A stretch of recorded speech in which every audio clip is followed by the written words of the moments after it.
Hare Krishna. So, as Shruti Dharma Prabhu just mentioned, that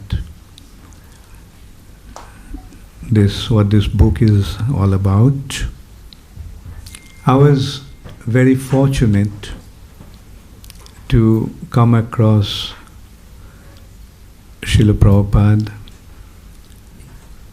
at practically the last year of Srila Prabhupada's presence in this planet, on this planet. But I had the good fortune, an inconceivable good fortune, of coming very close to Srila Prabhupada and being with him practically all the time for about 9 months. And well, I naturally consider that to be my inconceivable good fortune and sheer causeless mercy of Srila Prabhupada. But I never really thought that those interactions that I had with Srila Prabhupada was that important. They were very important to me, but in simple words, I never really thought of writing those memories down. But recently, many of my godbrothers had been requesting me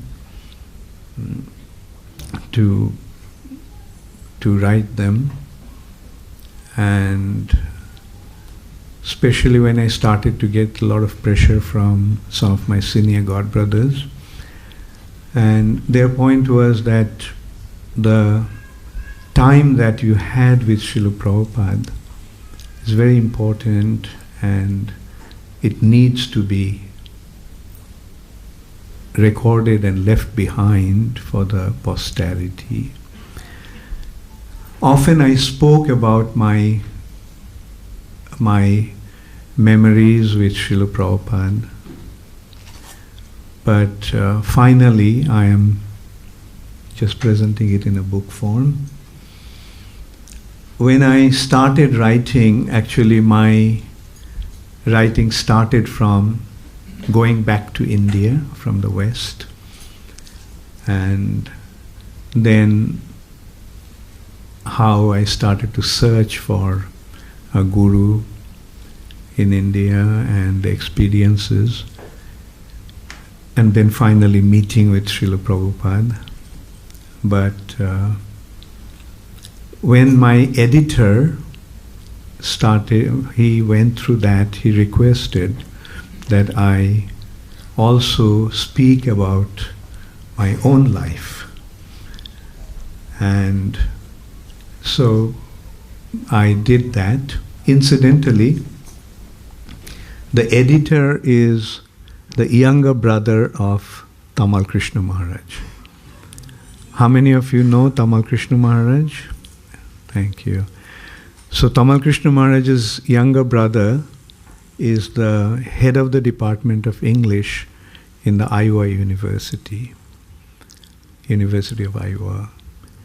And he is editing, and he is the one who suggested that I write about myself. So that is the first chapter, and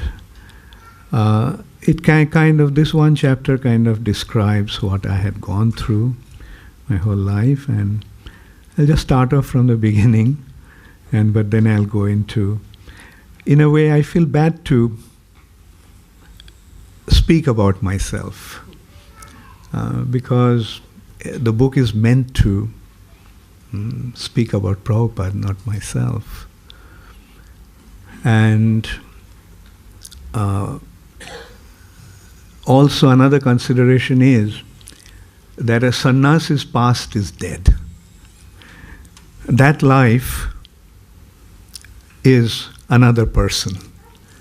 And after sannyas, it's a kind of a rebirth.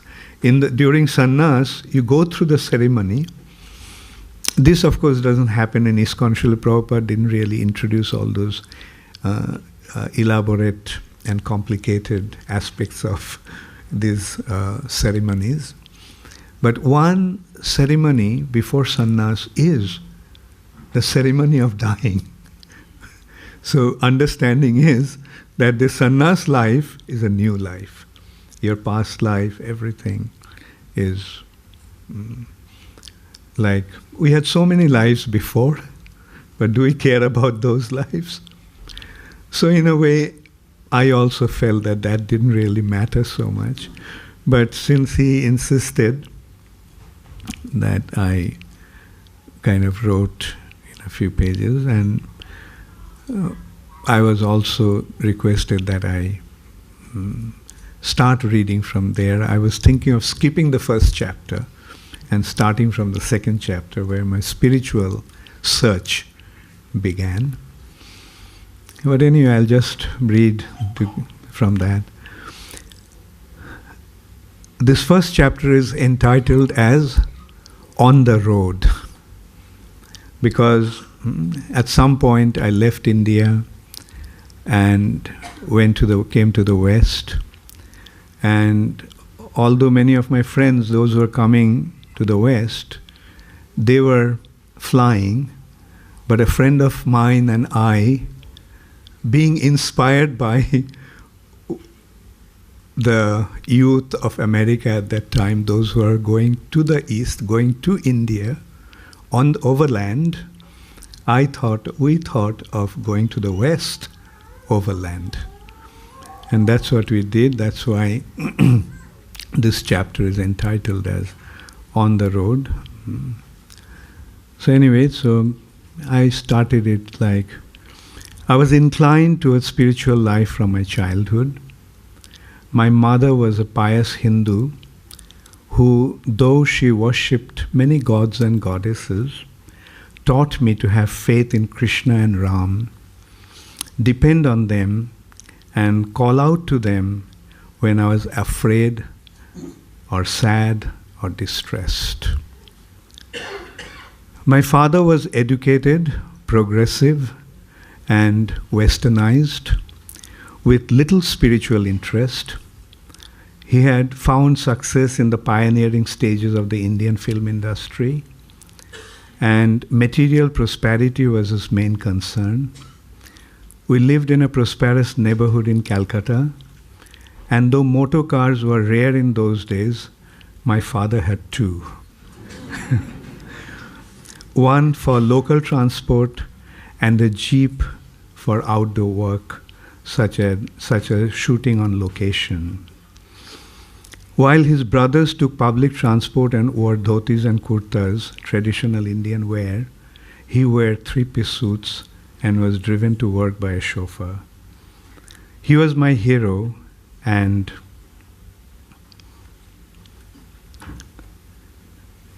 I was proud of him. But most of his time was taken up by his career, about which he was passionate. He worked late, and I saw him little.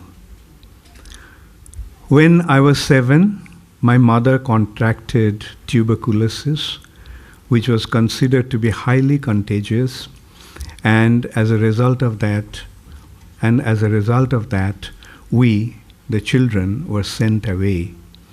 My younger sister to one aunt's house, and my older brother and I were sent to live with my father's elder sister, a widow with 8 children. Her 5 sons and 3 daughters were all grown up, so she showered me with affection. She was a vegetarian and an excellent cook who loved to serve others. We often ate together, and I developed a liking for her vegetarian dishes. But despite my loving aunt and surroundings, I missed my mother. I knew she was sick, but I loved just to be with her and couldn't understand why we could not be together. My father's house was not far from my aunt's, and we were sometimes able to see her, but we were not allowed to get very close or spend too much time with her, which made me miss her and even more. So one day, during a birthday party of one of my cousins who lived nearby, I sneaked out to see her. When I looked in, she was sitting up in bed, propped up by pillows, with her eyes closed. I stood at the doorway, not sure whether to approach her, but when she opened her eyes, I could see her look so happy and surprised, and she beckoned to me to come closer. She thought that someone had brought me, but when I told her that I had snuck away and come by myself, she hugged me and started to cry. I laid my head on her lap, and she caressed me, tears coursing down her cheeks. Then she drew me in and held me in a tight embrace, comforting me with the warm beating of her heart. A few days later, one of my uncles came to fetch my brother and me from our aunt's. I thought we might be going to see our mother, but when we went to put on our shoes, our uncle told us not to. I could tell that something was wrong. I didn't know what had happened, but my brother broke down crying. He understood that family members were not supposed to touch any inauspicious objects, including leather, when someone had died.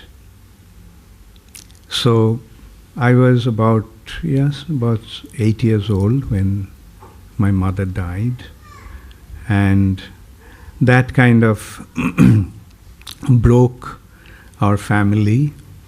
My father lost interest in everything, and he kind of felt that he was the cause of my mother's death because of his neglect. And I was growing up in my aunt's house. Prior to that, the arrangements were being made to send me to a boarding school, but that didn't happen.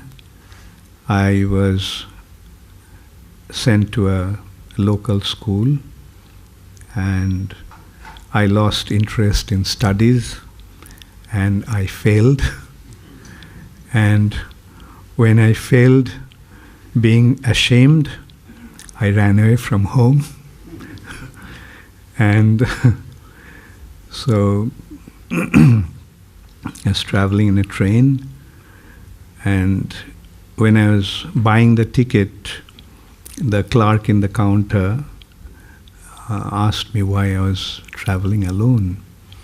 So I gave him the story that my mother died and I am used to traveling. I'm going to the school and I am used to traveling. My father was supposed to come with me, but he became busy with some work. Anyway, I told the same story to the curious co-passengers in the train. But I think some of the passengers suspected something, and when the train stopped in one of the stations, he reported to the police. And so then they woke me up. I was sleeping actually. They woke me up, and I saw quite a few people standing around me, and there was a policeman. So I couldn't lie to the policeman. I knew that you should never lie to a policeman. So I told him what actually happened. So the police officer, took me to his office and he called my father. And then he took me to his house, and I spent the day there. His wife was very kind. But I just stayed in the room and didn't go out. Then that evening, my father came and took me back. And so after that, I was sent to another uncle house in Tripura, which is the eastern, beyond Bangladesh, next to us, between Assam and Bangladesh, surrounded by Bangladesh actually. And there, one of my uncle was there. He was a businessman trading with jute. He used to supply jute from there to Calcutta. And I had 3 younger brothers there. And so I just spent my few years there, completing my school. Anyway, I can probably read that part. After the officer explained the situation to my father, he took me to his home nearby, where his wife fed me and put me to sleep. I stayed the next day as well, almost entirely in bed. They were nice, but alone in the room, I felt like a criminal who had been arrested. That night my father came to take me back to my aunt's. There he sat with me, and we had the longest talk I could remember having with him. He told me how much he loved me and how much confidence he had in me. No matter what I had done, he said, he knew that I was a good boy and would never do anything really bad.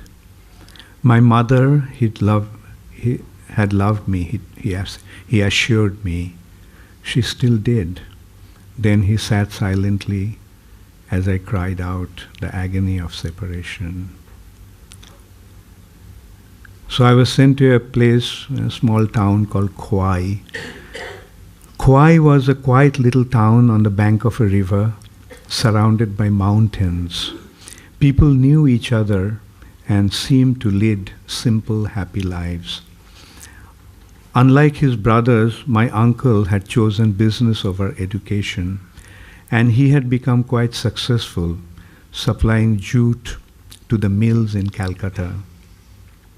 Everyone in the town treated him with affectionate respect. Initially, I felt that I was being sent to Khwai as punishment for my crime of running away. But my experience in Khwai soon relieved me of such misgivings. I had come from a big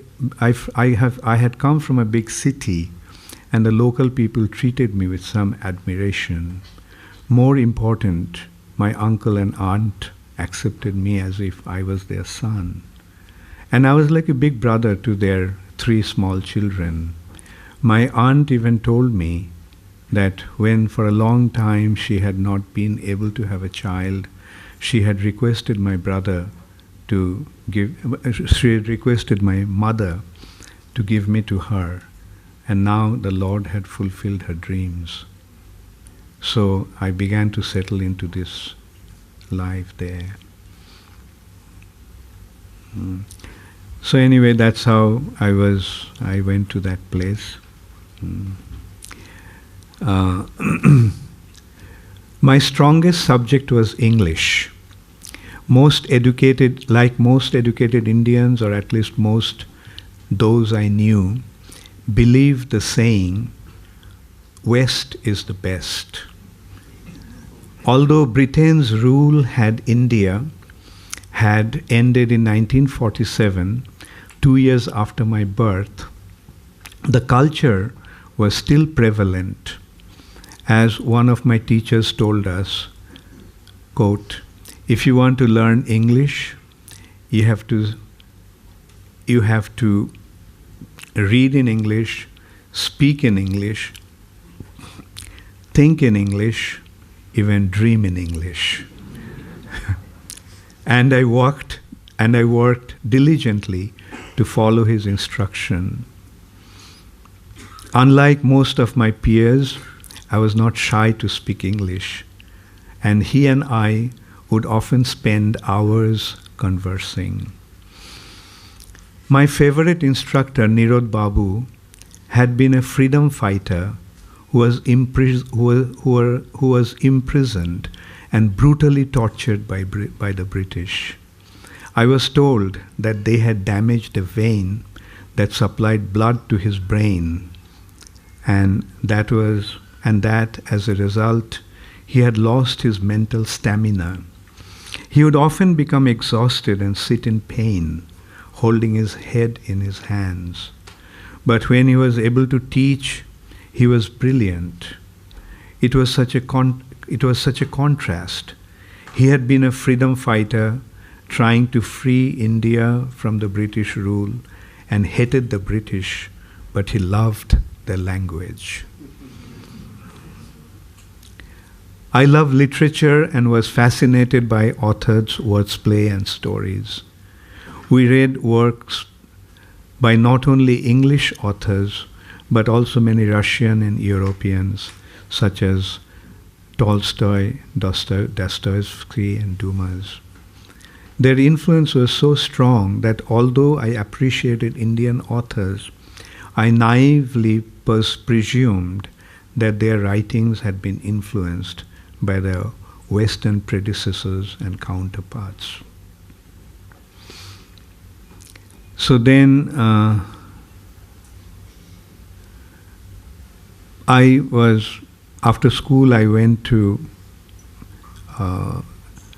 Darjeeling, where another uncle of mine was, and so I did my studies there.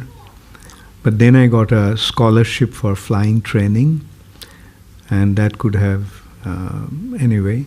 So then I came back to Calcutta, and then finally I decided to go to the West.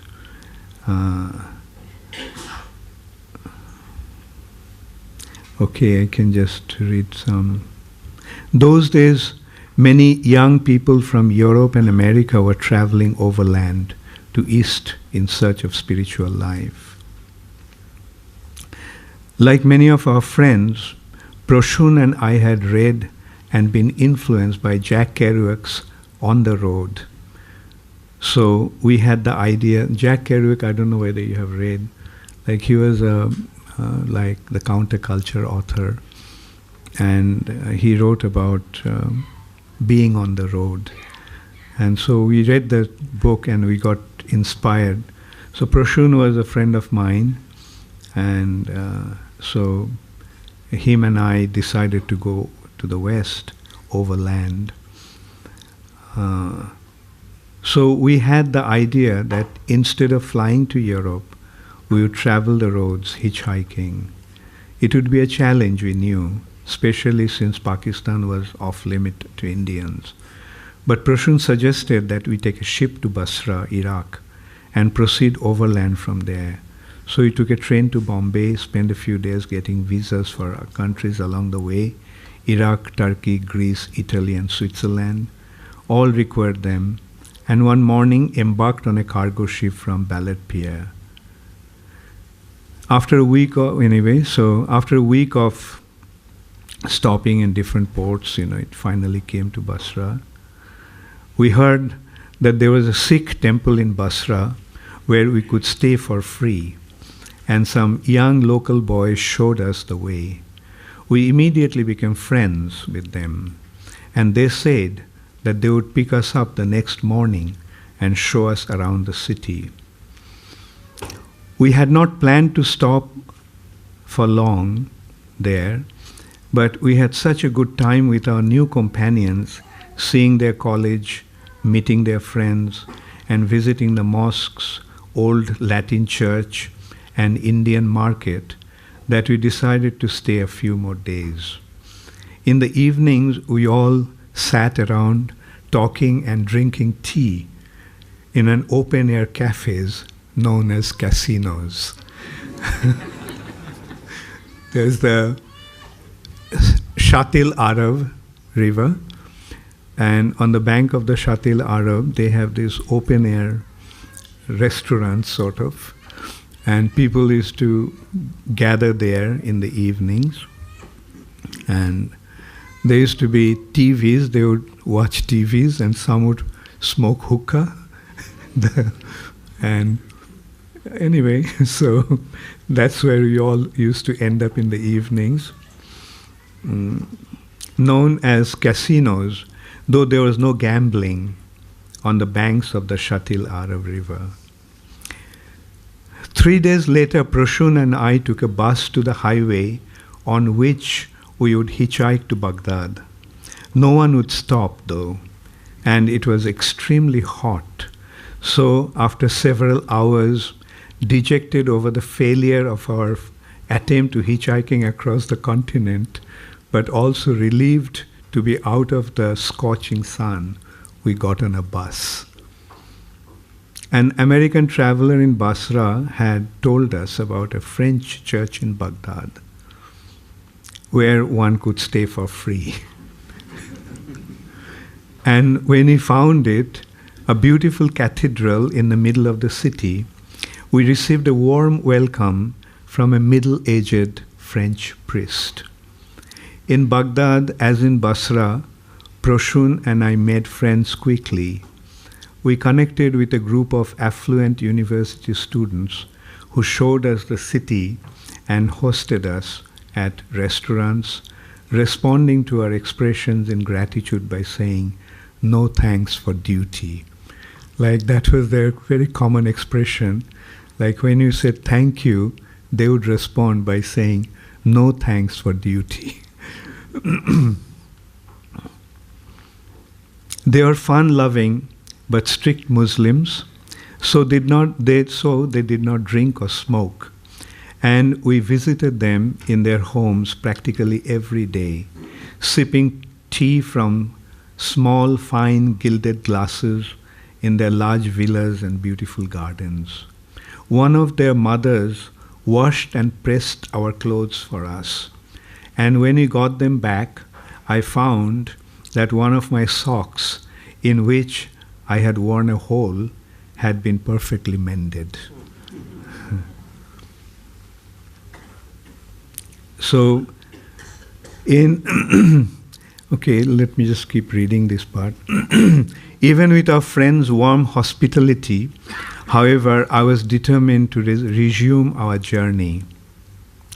I tried to convince Prashun to come along, but he was adamant on staying back. He seemed to want to be on his own, maybe free from my association and influence. He had left India to experience the world, he said, and wanted to take full advantage of the opportunity to spend time with our new friends. He was enjoying himself and he wanted to stay on. So we agreed to part ways. I would leave the following morning. Mark, an English traveler whom Prashun and I had met in the church, had witnessed our conversation and asked if he could join me. We had already developed an amiable relationship, so I agreed. One of our Arab friends, Ahmed, heard that we were heading north towards Turkish border. He suggested that we visit his family in Zako in Kurdistan. So that was our next destination. Having found hitchhiking in Iraq practically impossible, I suggested that we travel by bus. Ahmed had alerted his friends that we would be coming. So when we arrived, we were greeted by a warm reception and brought right to his house. His father, an old man with a long flowing beard, greeted us with a broad smile. He did not speak any English, but Ahmed's sister was fluent, and both she and his friends took great care of us. Zako was a small town with little to see, but we were drawn in by its ruins, which bore signs of rich history and culture. Few of Ahmed's friends spoke English, but we developed a simple bond of friendship with gestures and smiles. We played soccer together, and afterwards we would cool ourselves in the shallow waters of the local river. Orchards of apples and pears and figs grew on its banks, and we would sit beneath the trees and enjoy their fruits.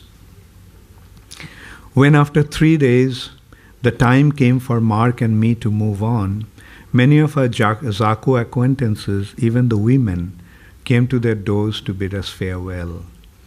After my experience in Basra, I was not optimistic about hitchhiking, but this time Mark insisted. Several of the boys walked with us to the highway, and as we tried to hitch a ride, they stood nearby watching. As hour after hour passed without success, I gave up whatever little hopes I had. Finally, one of the boys got an idea, and the next thing I knew, a few of them had stopped a passing truck, spoken to the driver, and were waving at us. They stopped the truck, they spoke to the driver, and convinced him to take us to the Turkish border. And so then they called us. That's how we got our first ride. and and were waving at us. Somehow they had convinced him to take us to the Turkish border. As the truck pulled out, Mark and I looked back gratefully at our friends waving from the side of the road. The driver spoke a few words of English, just enough for us to carry on a friendly conversation. He was going into Turkey, to Diyarbakir, he said, and would take us there. When we reached the outskirts of the city, Mark suggested that we not enter, but stay on the road. It was already quite late, so we decided to spend the night on the roadside. I had never slept out in the open, and it was a wonderful feeling to rest on the bare ground under the star-studded sky.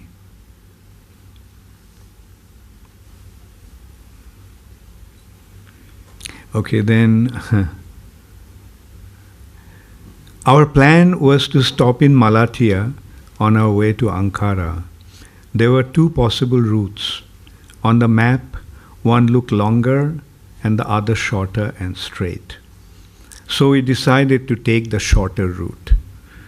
But then soon we found out that the shorter route was actually a mountainous road. So we got a ride, but we got stuck. So there we had a wonderful experience. I was excited to see the interior of Turkey, and the place was enchanting. The mountains were cut from the red rock with only sparse vegetations.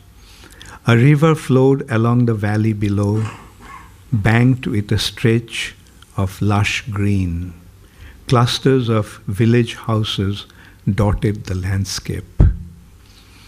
I suggested to Mark that we go down to the village. Actually, it was already, we started in the morning and it was already in the afternoon. We had nothing to eat. So both of us, it was hot and we were hungry. So we decided that I suggested that we go down to the village and see if we could find something to eat. When he said that he thought one of us should stay on the road and try to stop a car, I offered to stay. It would be a long way down to the village and an even longer way back up. So Mark said, "Why don't you go?" He said with a smile. We finally decided to settle by a toss of a coin. I lost and had to go. I climbed down the winding path, but even in the village there were no shops.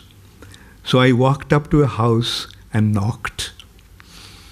A woman came to the door, but when she saw me, she screamed and slammed the door on my face.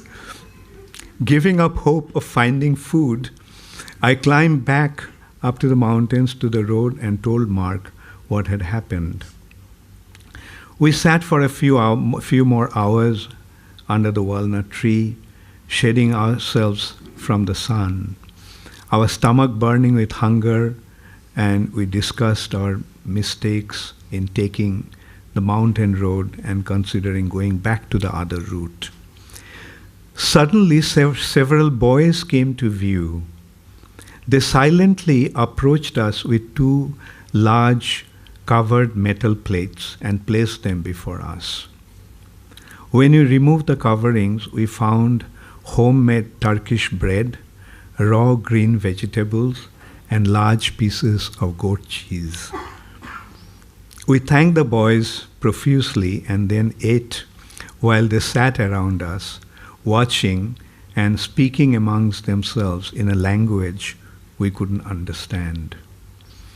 After a short while, several village women came up and sat behind the boys and started to watch us. One of them was from Lebanon and asked whether we knew French. Mark was fluent, and we learned from her that when the woman had shut the door on me and had seen that I was climbing back up to the road, she had called to the other women and told them what happened. They had presumed that I had been looking for food, and spotting the two of us, they had sent the boys with the plates. The other residents, the women said, had hardly seen a foreigner in their entire lives. So the arrival of an Englishman and an Indian was quite an event.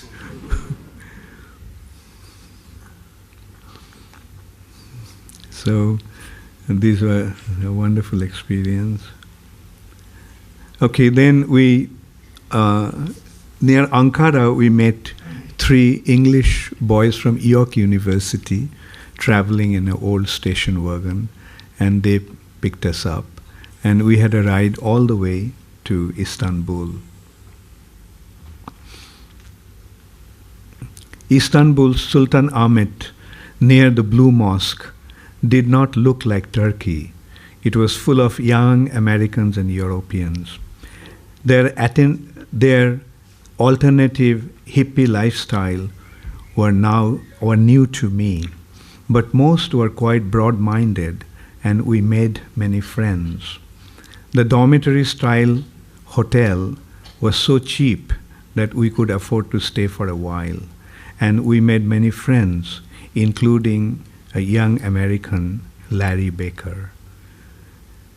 Every morning, Mark, Larry, and I would go for breakfast at the pudding shop, a restaurant popular among young travelers, where we spent a good deal of our time. The food was delicious and cheap, but the most interesting feature for me was the atmosphere. It was alive with free-thinking youth who were open to making friends and sharing their experiences. Some of them had been in Istanbul for months, living day by day, playing music, and just hanging out. We roamed the city, visited historic sites, and just sat and chatted on the banks of the river. One morning, Mark suggested that we go to Topkapi. Anyway, that is the palace, and we visit. Mark and I stayed in Istanbul for a full week. The day before we were going to leave, we were sitting in a park with Larry when 2 young men approached us and asked if we would like to smoke some hashish. Neither Mark nor I were interested, but Larry left with them. He didn't come back that night, and the next morning, worried, we told the manager of the pudding shop, we are concerned that those young men could have been the plainclothes policemen, and that Larry might have been arrested. The manager told us not to worry. If anything, even if there were police, they would just frame Larry to get a bribe. Drugs were not a big deal in Turkey unless you are caught with smuggling large quantities. Larry didn't return that morning, but reassured by the manager, we posted 2 notes on the pudding shop's notice board, one for Larry and one for Prashun, and left for Greece.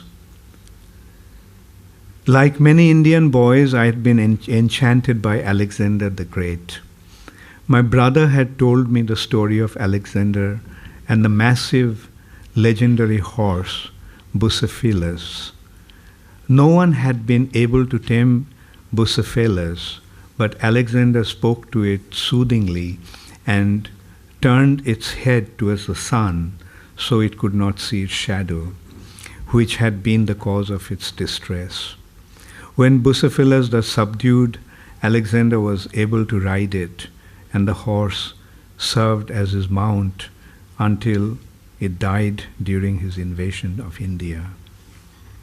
I had also loved hearing about Alexander's encounter with the Persian king Darius. Darius had a huge army, 5 times larger than Alexander's. So when he had been challenged by Alexander, whom Darius considered to be a mere boy, he was so confident of victory that he brought his wife and mother along with him. But Alexander attacked him unexpectedly at a mountain pass, away from the battlefield. Darius ran away, leaving behind his wife and mother, who were taken into custody. When he then offered a huge ransom in exchange of their freedom, Alexander replied that he was not interested in the ransom, but would release the women if Darius appeared before him and knelt in submission. Darius did as ordered, and Alexander set the women free. So this way just recalled some anecdotes that I learned from my childhood. We were headed to Thessaloniki, Macedonia's capital, near Alexander's birthplace in Pella. Anyway, so we stayed in Thessaloniki for a few days. And on the way to Thessaloniki also we had a very nice exam experience. Okay, so then we went through Italy, and in Switzerland, in Italy we are supposed to part. Mark was planning to go to France, and I was supposed to go to Switzerland and then to Germany. And at that point, Mark was supposed to head back to England, and I would continue into Germany. But he changed his mind and decided to visit a friend in Dijon, France. I was already feeling sad at the thought of our parting ways. So when Mark proposed that I accompany him, I agreed. And thanks to his pleading at the border, I was able to get an emergency 3-day visa to enter France. Like, I didn't have a French visa, but Mark pleaded and they gave me the visa. Mark's friend Pierre was in Dijon studying at the university and shared an apartment with a female roommate. Their arrangement was unusual, I thought even a bit shocking. Like, to me, a boy and a girl sharing an apartment was kind of, that's the first time I had the experience of the West, of the youth. And anyway, so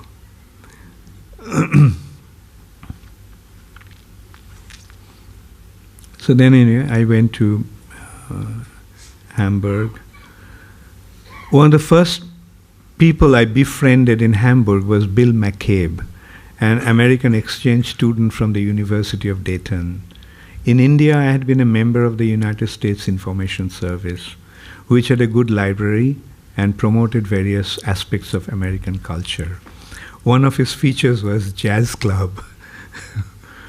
It was a jazz club, and every Saturday afternoon, my friends and I would listen to swing and bebop and challenge each other to identify each musician. America House, where I met Bill, was the German counterpart, beautifully located in the middle of a large garden near the university. I went there frequently, most to read in the library. And one day Bill walked up to me and introduced himself. He was interested in India, he said. Many of his friends had already been there and wondered where I was from. Bill introduced me to his group of friends, Chuck, Ray, Jack, Connie and Suzanne, all Dayton students. My German was still not very strong, so I did not develop such close relationship with many local students, but my friendship with this group developed quite spontaneously. And anyway, then, this is... One day when we were all together, Chuck asked me whether people in India really died of starvation. In fact, most of the people I met in Europe, even my friends, thought that India was extremely poor and that its people were starving and homeless, having been maimed by Indian culture's degraded mentality and superstitions. I replied that although I had been born and raised in India, I had never seen a single person dying of starvation. When the others told me what they had heard and read about India's poverty-stricken condition, I cited my country's glories. Why had Columbus ventured so far to search for India, in search of India? I asked. Why had it been considered the crown jewel of the British Empire? Then Chuck asked, then why India is so poor? India is not interested in material prosperity, I countered, but in developing her spiritual riches, because material wealth was not her first priority. Foreign invaders found little resistance and stole all they could. I knew there was some truth to my friend's claims, but I could not tolerate India's humiliation, and I protested vehemently. When I tried to mount my case, however, I became painfully aware of how ignorant I was about the place of my birth. My patriotism, I saw, was only a sentimental attachment. Although I had a deep connection to India as my motherland, I was unaware of her actual glories and traditions. The decision and my desire to establish India's greatness led me to probe deeper into my country's spiritual culture. I already knew the importance of spiritual life and was aware of the existence of the soul, but now I felt compelled to learn life's actual nature, purpose, and ultimate goal. I wrote to my friend Hitu Malkani, whose family had a bookstore in Calcutta, and he sent me a copy of Paul Brunton's A Search in Secret India. At first, I was vexed by having to read about India's glory from an Englishman. But the more I read, the more I appreciated. Brunton was a journalist who had gone to India on assignment and while there, been drawn in by its spiritual heritage. He had met many sadhus and finally surrendered himself in discipleship to a well-known spiritual leader from South India, Ramana Maharshi.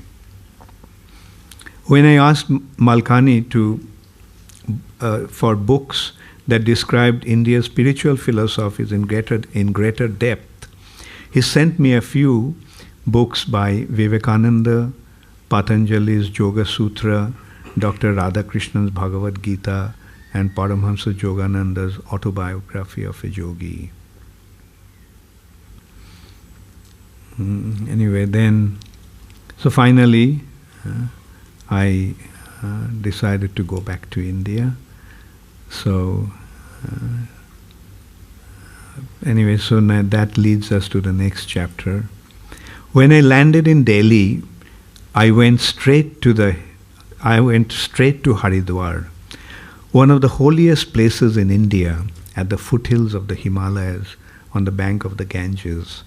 I had been fascinated with the place since childhood. My grandmother had gone there for Kumbh Mela, the great spiritual festival, and had returned with captivating stories about her pilgrimage. My first evening, I went down to the river Ghats, where I joined thousands of pilgrims in grand worship, offering lamps to Mother Ganga. I was already thrilled to be back in India, and I was elated by the display of spiritual conviction. The people around me, I felt, cared less for their material prosperity than for their spiritual lives. And in my heart, I shared their happiness and was moved by their inner contentment.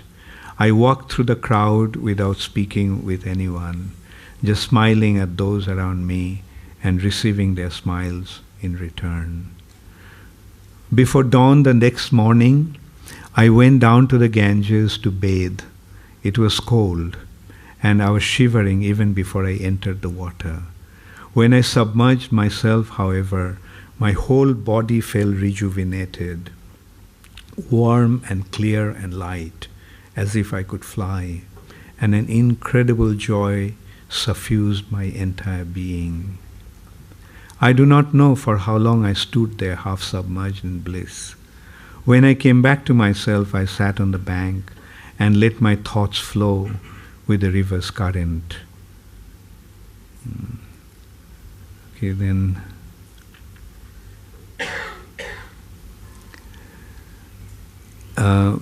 So I was staying in a kind of guest house, government guest house, and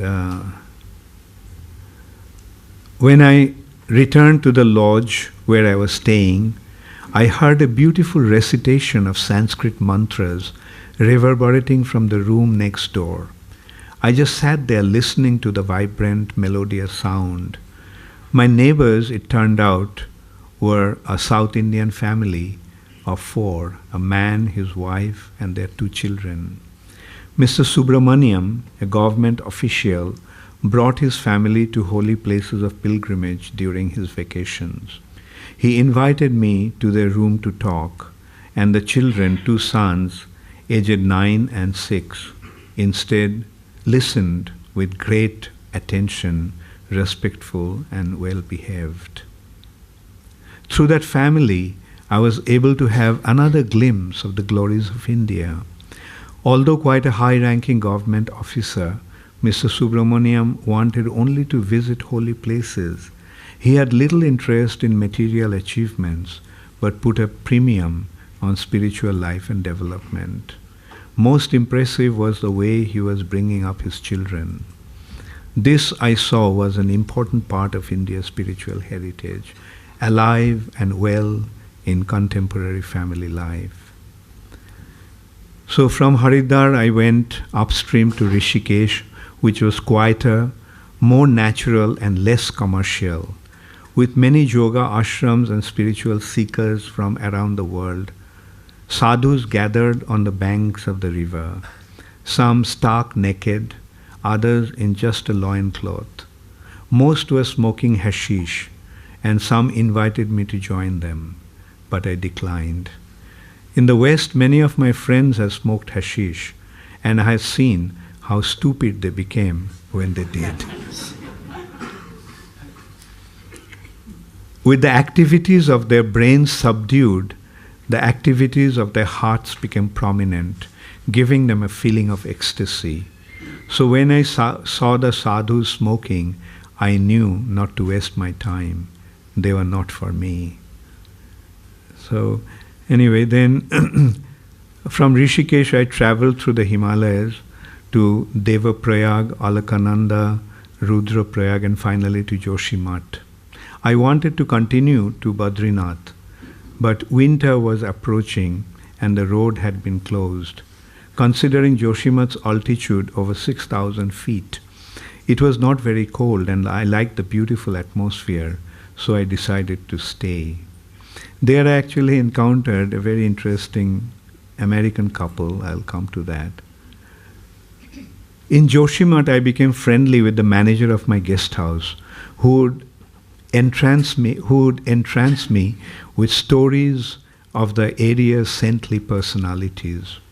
One day he told me about an American couple who were living high up in the mountains.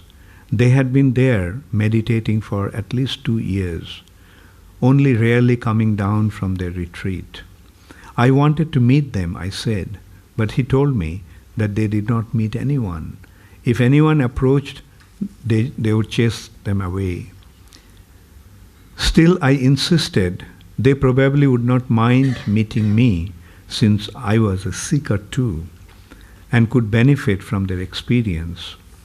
They had a close connection with a doctor, the manager said. He sometimes visited the couple. Maybe he could help me to meet them. Dr. Lal turned out to be a middle-aged, respectable-looking gentleman. When I asked him about the American couple, he told me that they were named Lawrence and Colette and were from California. They were serious in their practice and had found the area to be conducive for meditation. They had arranged for money to be sent to him periodically from America, and he supplied them weekly with provisions. Generally, he sent the supplies through his servant, but if I wanted, he would take me there himself. I was thrilled to have the opportunity to enter into a remote corner of the Himalayas to meet these unusual personalities who had dedicated themselves so fully to their spiritual purpose that they had cut themselves off from the rest of the world. So one morning we set out.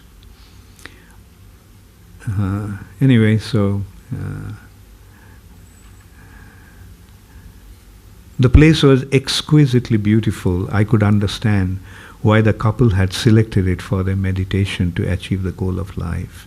Freedom from the bondage of the material world. I wondered at the depth of their commitment to their spiritual quest, which had drawn them from the homes of California to this holy site of the Himalayas on the other side of the world. I was awakened from my reverie when Dr. Lal emerged with a tall, handsome man with long hair and beard. The man smiled at me, folded his hands together, and said, "Namaste."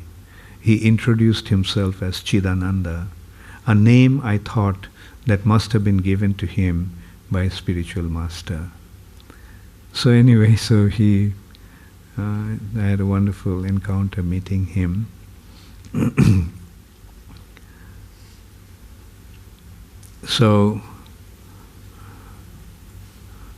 My encounter with Chidananda was one of the most memorable experiences I had in my time in the Himalayas. But I had not yet found my guru, and I was still searching. Next, I descended to the Gangetic plains. I stayed at many ashrams and monasteries and associated with many spiritual practitioners.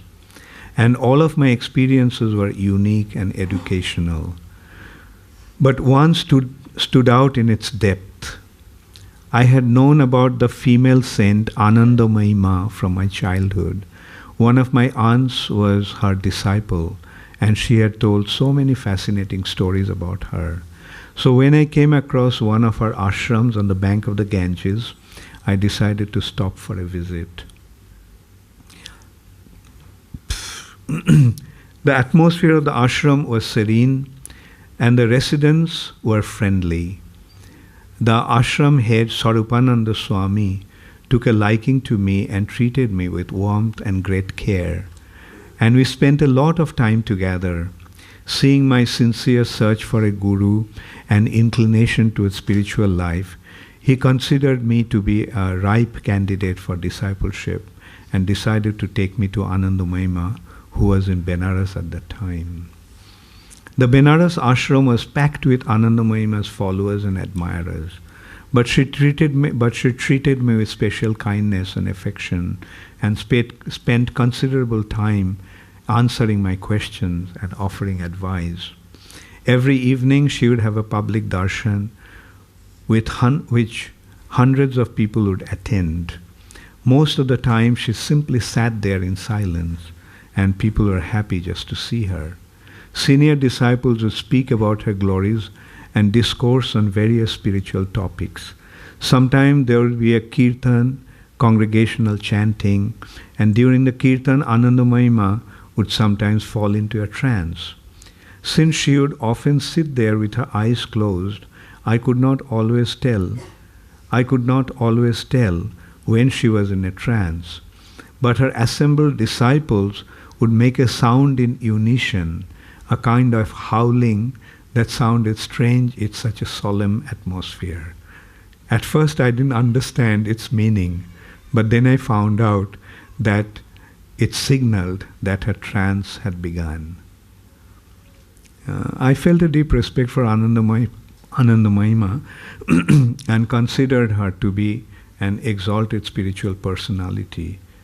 But most of her answers seemed to be like riddles, and I did not know what to make of them. Anyway, so that was some sort of encounter. So then finally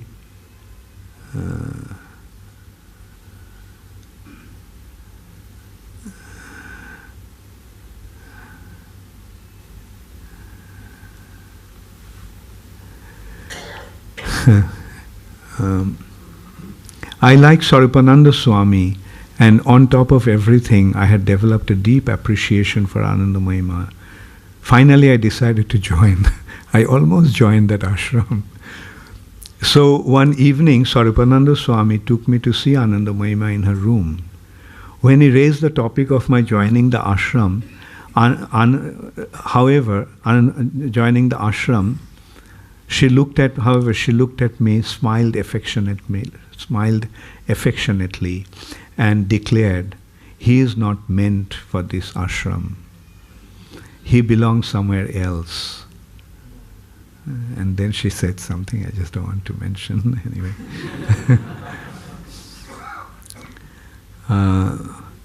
Her statement hit me like a bolt from the blue. I was amazed by her prophecy, but I was also disappointed by her rejection. I wanted to beg her to let me join and eventually become her disciple, but my pride would not allow it. Swarupananda Swami sympathized with me and told me afterwards that although Ma had spoken like that, I could continue to stay in the ashram, but almost as soon as she had spoken, I had decided to move on. She was not my guru, I realized. I had to continue my search. So then I went back to Calcutta, and so there a friend of mine, this period in Calcutta was among the most difficult of my life. I could neither adjust myself in the world around me nor step into spiritual life for which I was so earnestly yearned. I knew that to follow the spiritual path I needed a guru, someone who would take me by the hand and lead me onto the spiritual path, to a world of knowledge, emancipation and joy. But I had not been able to find him, and now I was waiting. The incident with Anandamayi had given me the hope. If I had a guru, I felt, he would reveal himself to me. One evening I received a visit from my old friend Prashun. I was happy to see him, but he looked different.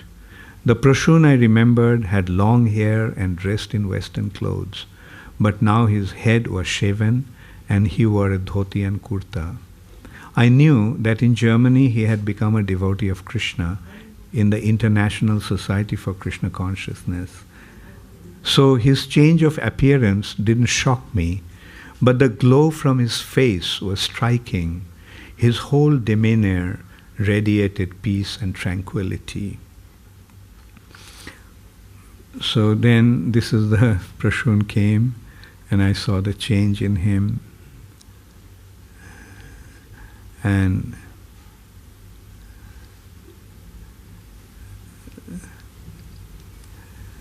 so when I heard that Prashun had joined ISKCON, I did not think he was serious.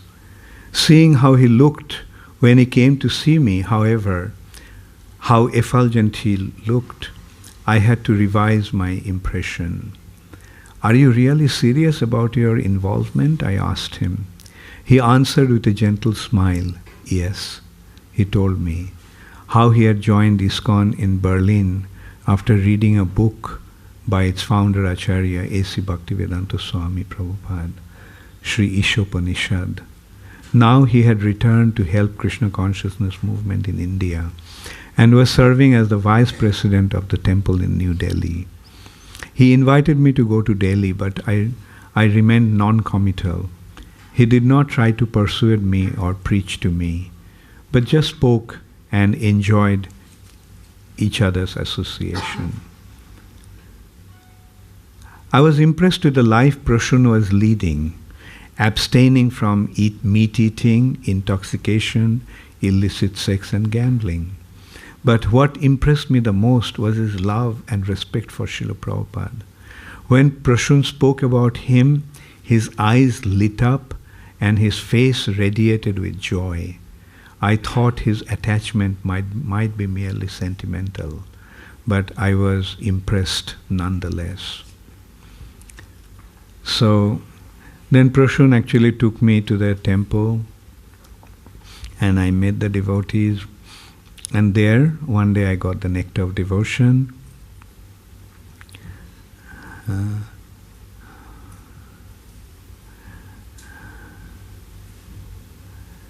Okay, everything was becoming clearer, and the more I read, the more absorbed I became. I lamented having wasted so many years searching without even knowing what I was searching for. Srila Prabhupada was answering all my questions with perfect answers. He explained the cause of our suffering and showed the way out. I could not put the book down. I read all day and night. At night I dreamt of Srila Prabhupada. He was sitting on a throne-like seat, and a brilliant light emanated from his body. There was a crowd of people sitting at his feet. I did not ask him anything.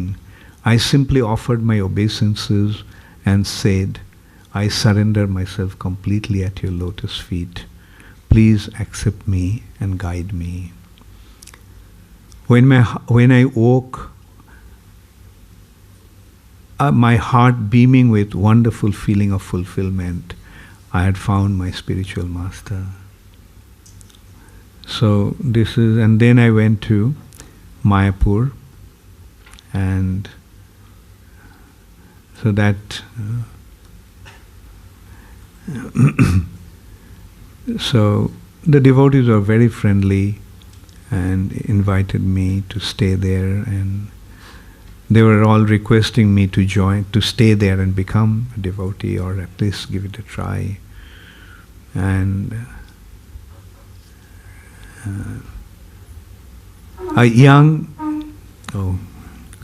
so I think I'll stop now. The Arati